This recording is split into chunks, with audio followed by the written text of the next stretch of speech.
Assalamualaikum warahmatullahi wabarakatuh. Bismillah, alhamdulillah, bersyukur kepada Allah. Pada kesempatan kali ini, izinkan diri saya untuk memperkenalkan diri.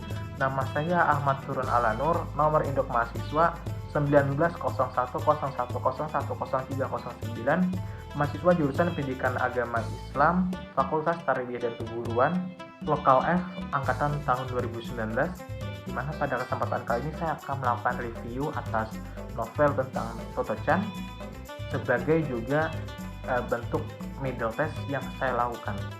Baik, lalu bagaimana review novel Toto-chan? Kita lanjut ke reviewnya. Toto-chan, gadis cilik di depan jendela. Toto-chan ini dikenal oleh gurunya sebagai anak yang nakal, dan juga dia dinilai memiliki sikap yang buruk dan juga tidak rasional. Padahal sebenarnya Toto-chan ini bukanlah anak yang nakal, namun saja Toto-chan ini memiliki rasa ingin tahu yang besar. Itulah kenapa alasannya Toto-chan ini senang berdiri di depan jendela atau juga mencoret-coret meja pada saat proses pembelajaran. Karena para guru sudah merasa tidak tahan lagi terhadap sikap dari Toto-chan, akhirnya Toto-chan pun dikeluarkan dari sekolahnya. Kemudian Mama Toto-chan pun tahu, tapi beliau tidak memarahinya, bahkan tidak memarahinya sama sekali. Setelah dikeluarkan dari sekolah tersebut, kemudian Mama dari Toto-chan ini segera mendaftarkan Toto-chan ke Tomogakun. Toto-chan pun girang sekali bersekolah di Tomogakun. Karena apa? Karena di sini para murid belajar di kelas yang terbuat dari bekas gerbong kereta yang mana dijadikan sebagai kelas. Di sekolah ini, Toto-chan belajar sambil menikmati pemandangan di luar gerbong kereta api. Dia belajar sambil melihat pemandangan di luar, sambil menikmati, dan juga ia membayangkan bahwa ia belajar sambil melakukan perjalanan di dalam gerbong tersebut. Dan yang menjadi hal yang menarik lagi di sekolah ini adalah bahwa setiap murid bebas untuk menentukan jadwal sesuai dengan keinginan mereka. Ada yang memulai harinya dengan memilih belajar bahasa, ada juga yang memulai pelajaran pada suatu hari dengan belajar membaca.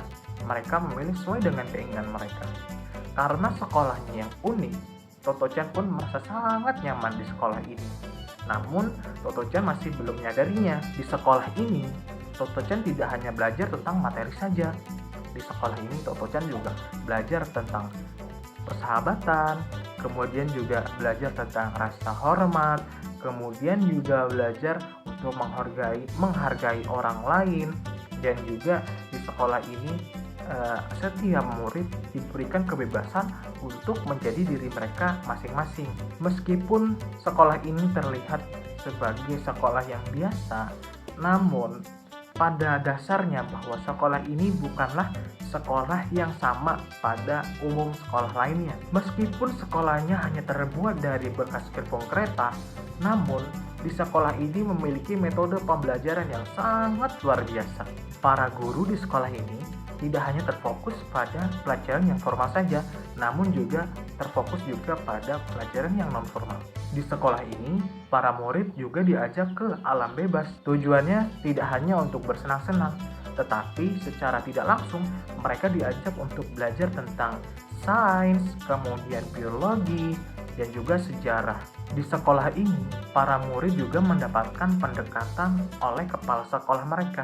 Oleh kepala sekolah, para murid diminta untuk berbicara tentang apa saja yang mereka ingin ceritakan kepada kepala sekolah. Jadi, secara tidak langsung mereka telah dilatih public speaking dan juga menghilangkan rasa canggung antara satu dengan yang lainnya. Hal ini merupakan sesuatu yang berbeda karena pada umumnya bahwa kepala sekolah itu adalah seorang yang sangat ditakuti oleh anak-anaknya atau murid-murid di sekolah. Namun berbeda di sekolah ini, justru kepala sekolah sangat dekat dengan para murid-muridnya. Dari novel Toto-chan ini, kita bisa tahu tentang bagaimana cara memahami dunia pendidikan anak. Kemudian juga kita bisa memahami tentang karakter-karakter anak atau murid yang kita ajarkan di dalam proses pengajaran. Nah, mungkin demikian review novel yang bisa saya sampaikan. Semoga apa yang bisa saya sampaikan bisa bermanfaat untuk kita semua, khususnya untuk diri pribadi saya. Akhirul kalam, wassalamualaikum warahmatullahi wabarakatuh.